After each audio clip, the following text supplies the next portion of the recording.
Hi, I'm Mike Thompson. I'm going to show you how to make a little stove like this out of a couple of pop cans. So the first thing you're going to want to do is cut the top off your can. Then cut down to just above the barcode and all the way around.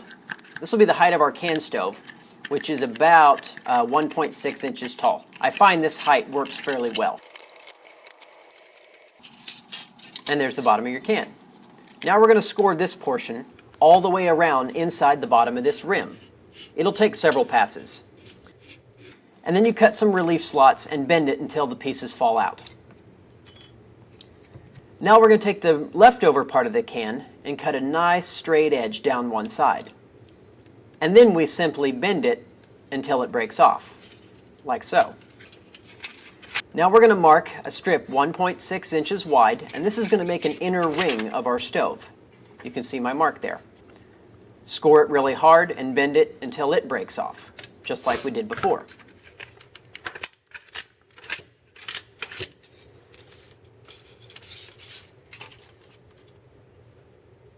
The length of the ring is about 6 inches.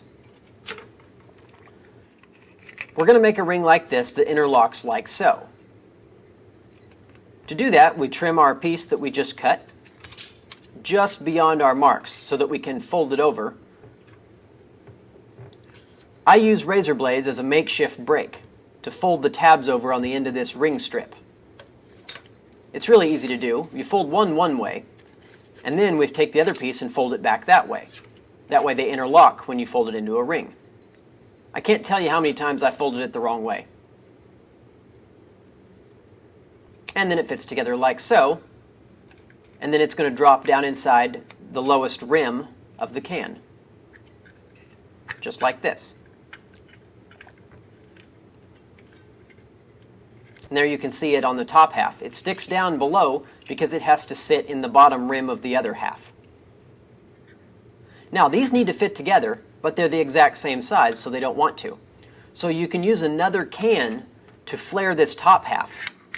This can is still full, so the pressure helps. Just force it on there and it'll flare it a little bit. Then you can get it to go onto the other half very gently. You don't want to crease your can or get any kinks in it, because then you could have a Challenger situation where the fuel leaks out the side of the stove. Force it down, and then you can see it looks really nice. Coax the ring into the grooves and shove it all the way down as hard as you can, but not too hard. Then simply take a thumbtack and poke a bunch of little holes right around the edge of the rim. And then your stove is complete. So I squirt a little alcohol in the middle here and then light it with my torch. And it gets going right away. Now this needs to heat up for just a couple minutes. And what's going to happen is the fluid that is now between the inner and outer wall is going to start to heat up and boil. And then once it gets under pressure, it's going to shoot out of these holes that we poked around the rim. I like to use 91% alcohol because the 70 doesn't burn, so we don't buy it. And both of them disinfect. 91 seems to be fairly safe as well. I've got all this wood around here, but you can see